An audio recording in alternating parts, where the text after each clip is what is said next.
on cultural appropriation regarding hairstyles is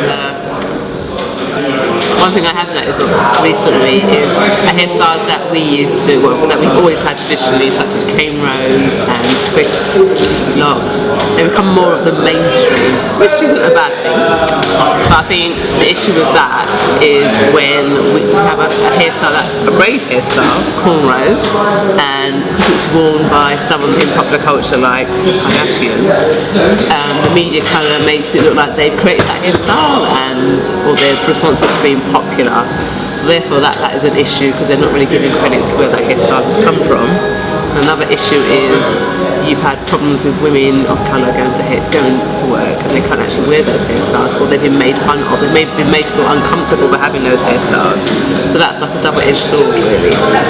I think we contribute quite a lot to society. Our hair is as fascinating as it is and as wonderful as it is. I think it's great that we're rocking all these hairstyles, but I think you just need to look at maybe owning part of that culture, because there was an article in a magazine called Korea and it showed that the black hair industry is like billions of pounds, yet we only own a small, tiny fraction of that.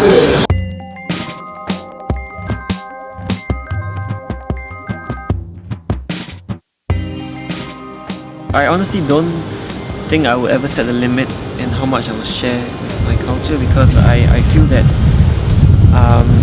I'm very for like a racial harmony basically, and I think the beautiful thing about the world is that we're all different.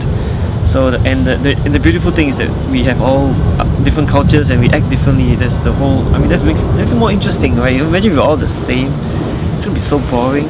But if I see someone else who's not Asian or in a different culture incorporating Asian culture into their lives or for whatever reason, and they seem to be actually learning something from it or sharing something or gaining something from it, I will be more than happy for them.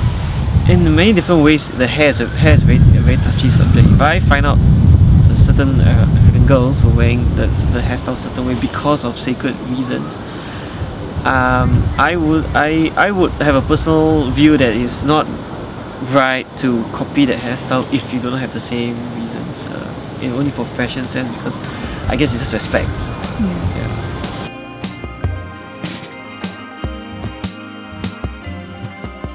Cultural appropriation has become a kind of popular way of naming the process whereby forms of style and culture or even music are appropriated, or that is taken and used in ways that exploit rather than identify with those people who are associated with those particular kinds of patterns and forms.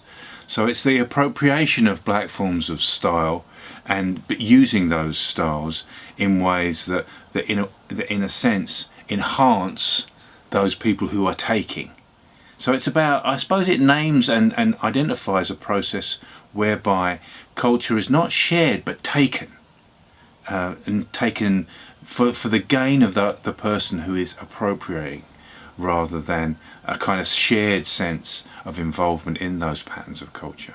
Interesting that cultural appropriation is very much a discussion of our time, although those patterns of movement, if you like, the movement of culture and style are long-standing. In fact, you might ask the question, well, all culture is appropriated in some sense because we learn it. But I think in our current moment, it feels like in the age of social media and in the age of kind of shared discussions that are going on, both within particular local contexts and national contexts, but also happening globally, it's taken on a different kind of dimension. For me, getting dreadlocks it was just a look that I really liked. My brother got dreads before me, he's older than me, and I guess certain people in pop culture I admired who had dreads. I just really liked how it looked. I didn't really think of any other reason other than that I just wanted to look cool like people with dreads, really.